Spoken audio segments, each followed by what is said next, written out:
Rachel Reeves says we can't have better healthcare, education, or public services in the UK unless the economy grows. But what she really means is that private sector growth must fund the state. And that's not just wrong, it's impossible. The UK as a country has finite numbers of people and resources. Even with migration, we aren't seeing a significant increase in the number of people working because migrants are replacing those who are now retiring, who can't be replaced by those who are born in this country because there aren't enough of them. So in other words, there is a fundamental physical constraint in this country. And the private sector is competing with the public sector for both people and resources. So if Rachel Reeves says the private sector has to grow as a precondition of the public sector growing, what she's saying is there won't be enough resources left over for the public sector to grow anyway, because the private sector will have already absorbed all the necessary resources. What she's claiming, therefore, is something that has to be untrue. And that's because growth in this situation creates scarcity and not abundance. If more people are employed making luxury cars or financial products, then there are quite simply fewer available to teach or to nurse or to care. Reeves' model assumes we can take from the same pool and still grow both. But that's economic nonsense. Unless, of course, she is making some very big assumptions about AI. One of those possible assumptions is that the state sector might use AI and significantly reduce the number of people it needs, or alternatively, she's assuming that the sector will do the same and grow without using more people. There's no evidence that this is really happening on a big scale in the private sector as yet, excluding a few sectors, like, curiously, law and accounting.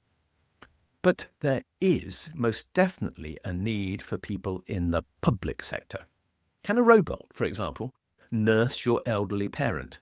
I'll put it to you quite simply. It can't. Can ChatGPT teach a dyslexic child? I'll also put it to you quite simply. I don't think it can. And can AI diagnose what a really distressed patient cannot explain in simple terms? I don't think it can. All of those things are impossible because AI can only answer the questions we can put to it.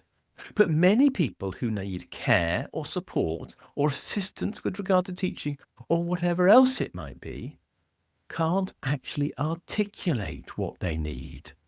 That's why they need the help of real people. They need human contact, empathy, and judgment. And those aren't growth sectors, they're care sectors.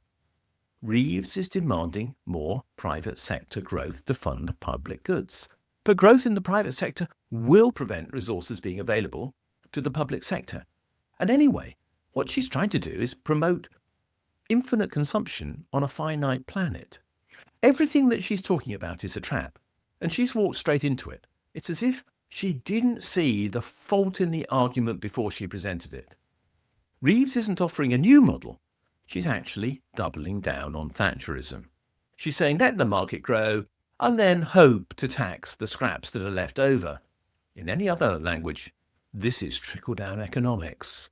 And because we know the rich don't pay a fair share of tax and markets don't want to fund what people really need, she's actually offering us a fantasy and not a model of sustainable finance. So what should we be doing? We should be prioritizing public services. We need to properly fund care, health, education, and other public sector activities directly. And that means the state has to get at least an equal footing to the private sector, and on occasions, more. The real question isn't how do we grow? It is how do we live well within our means on a finite planet? And that means putting well-being and care at the centre of our thinking and not GDP. Rachel Reeves is wrong. Economic growth is not the answer to any known problem that now exists on our planet, let alone in our country. It's time to ask better questions, starting with how do we make care, education, and dignity central to our economy?